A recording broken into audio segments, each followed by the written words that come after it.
Coba deh, Anda lihat peta dunia. Kelihatannya kan semua benua itu kokoh ya, diam di tempatnya, seolah-olah permanen. Tapi gimana kalau saya bilang salah satu daratan terbesar di peta itu sebenarnya lagi dalam sebuah perjalanan? Hari ini kita bakal bongkar kisah pergerakan super cepat Australia. Oke, kita langsung aja ke pertanyaan utamanya. Beneran nih, Australia lagi di jalur tabrakan? Kedengarannya kayak plot film bencana kan? Tapi ini bukan fiksi loh. Ini pertanyaan serius yang bikin para ahli geologi mikir keras. Dan jawabannya bakal membawa kita menyelam jauh ke dalam mesin penggerak planet kita. Dan jawabannya dimulai dari fakta yang wow, cukup mencengangkan. Australia itu ternyata memegang gelar sebagai benua tercepat di planet kita. Iya, Anda nggak salah dengar. Seluruh daratan ini lagi meluncur ke utara setiap tahun tanpa henti. Jadi, seberapa cepat sih geraknya? Kira-kira 7 cm per tahun. Biar gampang bayanginnya, itu tuh ya hampir sama cepatnya sama pertumbuhan kuku jari kita. Mungkin kedengarannya sepele ya, tapi kalau kita ngomongin pergerakan satu benua utuh, kecepatan segitu tuh bukan main-main. Dalam skala waktu geologi, ini ibaratnya lagi ngebut di jalan tol. Nah, sekarang coba kita bandingkan. Menurut data dari NOOA, rata-rata lempeng tektonik di seluruh dunia itu cuma geser sekitar 1,5 cm per tahun. Artinya apa? Artinya Australia bergerak lebih dari 4 kali lebih cepat dari rata-rata global. Ini udah beda kelas deh. Nah, ini kan jadi bikin penasaran ya. Kenapa? Kok bisa gitu? Apa sih mesin pendorong di balik perjalanan benua ini? Jawabannya itu nggak ada di permukaan.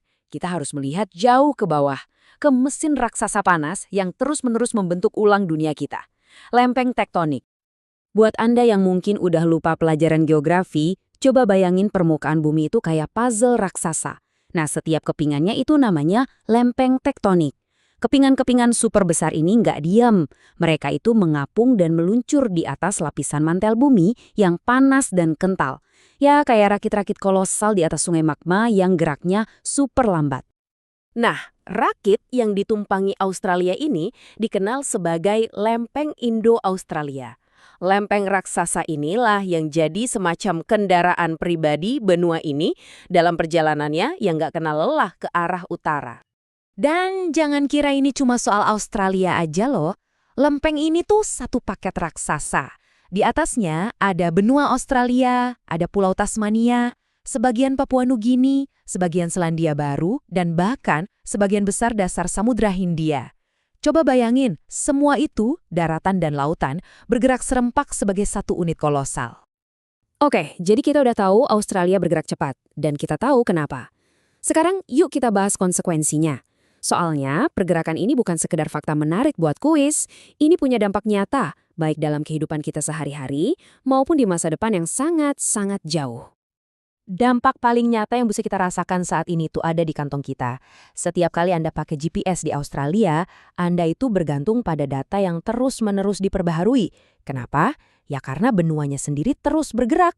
Coba deh pikirin, peta digital Anda harus dikalibrasi ulang bukan karena ada jalan baru, tapi karena seluruh negeri tempat Anda berdiri udah bergeser beberapa meter. Tapi dampak yang jauh lebih dramatis akan datang. Kalau kita lihat jauh ke masa depan, jalur pergerakan Australia saat ini menempatkannya di jalur tabrakan langsung dengan benua Asia. Tentu ini bukan sesuatu yang perlu Anda khawatirkan besok pagi. Kita bicara dalam skala waktu jutaan tahun. Tapi tabrakan itu akan datang. Dan ini dia intinya. Apa yang terjadi kalau dua benua bertabrakan? Energi tumbukan yang luar biasa besar itu nggak punya tempat lain untuk pergi selain ke atas. Kerak bumi bakal terlipat dan terdorong ke langit menciptakan rangkaian pegunungan baru yang megah. Kalau Anda mau gambaran, lihat saja Himalaya. Itu adalah hasil dari tabrakan serupa antara lempeng India dan Eurasia. Semua ini membawa kita kembali ke awal.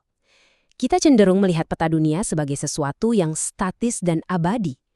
Tapi hari ini kita belajar bahwa itu sama sekali nggak benar.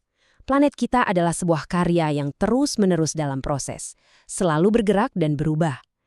Ini meninggalkan kita dengan satu pertanyaan besar untuk direnungkan. Akan seperti apa rupa dunia kita jutaan tahun dari sekarang, setelah benua-benua selesai menari dan menemukan posisi baru mereka?